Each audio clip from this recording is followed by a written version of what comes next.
Hi everyone! Now that you've watched the course overview and know the basic flow of our Blackboard course, hop on over to where it says Syllabus, Books, and Instructor Information.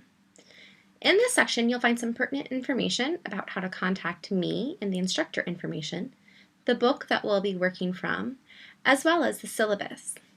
This is our syllabus overview. I'm not going to be reading the syllabus word for word, however, I do expect you to do so. I'd like to take this time to highlight some key features. In our syllabus, you'll notice that there are several things that I've taken out from our course description, as well as a course curriculum guide and our textbook that gives an overview of the course. We'll be doing many styles of technical writing in this course, and we'll be practicing things not only as sentence structure, concision, and tone, but also memos, emails, and proposals. We will be doing primary and secondary research in this course to work through all of these assignments. On the bottom section of this page, you'll notice more information about how to contact me, including my preferred email address, my office hours, and my phone number. Now, I'm not in my office 24/7, so the best way to reach me is via email and/or by making an appointment or dropping in during my office hours. Many students nowadays are accessing our courses through all kinds of gadgets, laptops, desktops, smartphones, iPads, tablets, you name it, you all are using it.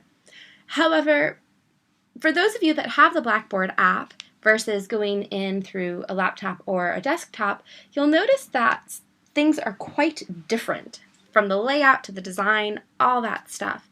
So I am asking you to access our course via a desktop or a laptop at least once a week, or using a browser such as a Safari or Firefox through your smart gadget, and not just relying on the app.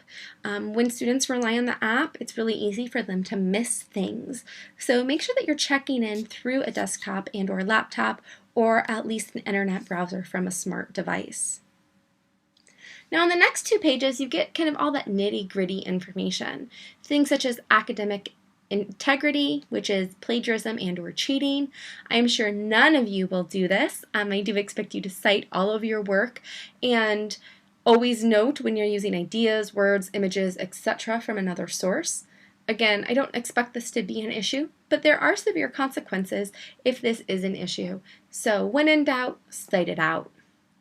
We do quite a bit of group work in 212. It's part of the course curriculum guide that we do group work. We have some small projects and large projects that are based on group work and group dynamics. This is definitely an added challenge in an online course. I do my best to make this as easy as possible for you all through group contracts, through communication, etc., etc. However, it is something that is a part of this course. I know that when it comes down to the end of the semester in the ideas survey, many of you will say, I wish we did not have group work in this course.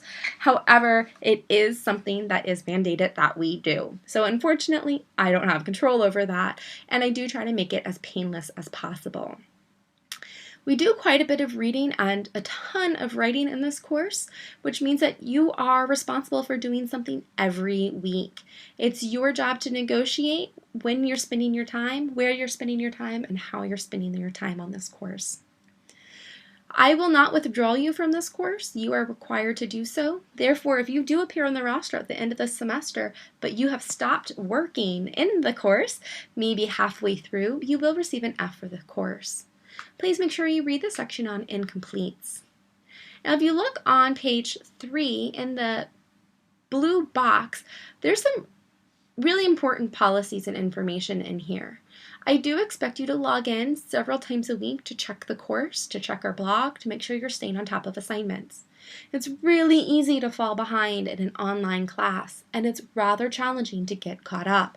Therefore, my advice to you is don't fall behind. Stay on task. You can do so by logging in, by syncing your calendar with our course calendar, by getting an old-fashioned paper calendar, whatever it is to help you stay engaged in the course.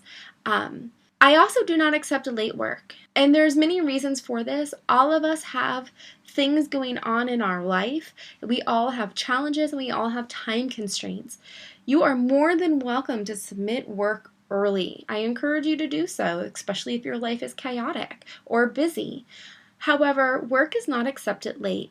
Now, if something happens, as life comes up sometimes, right? Things outside of our control, come to me immediately and we can discuss how to handle the situation. It doesn't necessarily mean that I'm going to accept your work, but we can at least talk about it. Do not come to me after the fact. Okay, I'm a pretty big stickler on this. Don't come to me 2 weeks later and say you were sick or something happened, right? Communication is key. That's one of the big that's one of the big parts of this course is technical communication. So communicating with me about what's going on is going to be a big key in this course. All papers will be submitted electronically as PDF files. Under the Start Here, there's a free download, as well as most of your word processing software programs like Word, Pages, I believe even OpenOffice, all can export to a PDF. You do not need to go out and buy Adobe or any additional software. If you're unsure of how to do this, please set up an appointment with me, come see me during office hours, or contact IT at 786-4646 and they can walk you through it. You'll notice that I have a really specific way of how I want you to label your files. That's because when I do a mass download of files, I don't necessarily know your username or something along those lines, so it's really important to please make sure that you label your files appropriately. Now the next 2 pages are kind of the overview of what you'll be submitting and communication. So for this course, we have 4 major units. We'll have some units that are comprised mostly of small assignments, other units where there's not many check-ins, because they are all about large unit projects. You'll have all of that detailed information as we've already seen in the learning units, and you'll have more information about each assignment as they come up. Now on page 5, we have first the basic rubric for the course. I offer this because as students, we often forget how grading works. We think that we just start off with 100% and we go up or down. The reality is that a C means that you're meeting the basic requirements. It's average work and you've met and fulfilled the basic requirements. And then your grade can go up or down based off of that. So please make sure that you look over the general grading rubric for the course. Of course, if you have questions, don't hesitate to ask. I have a section on emailing both myself and your classmates. It's really important to follow these guidelines. This is a technical writing course where we practice professional writing. We do go over this in the first unit, however, I have detailed guidelines here. This includes things like having a detailed subject line. I don't necessarily know who maybe, Hottie Ford is if that's where you're emailing me from your personal address.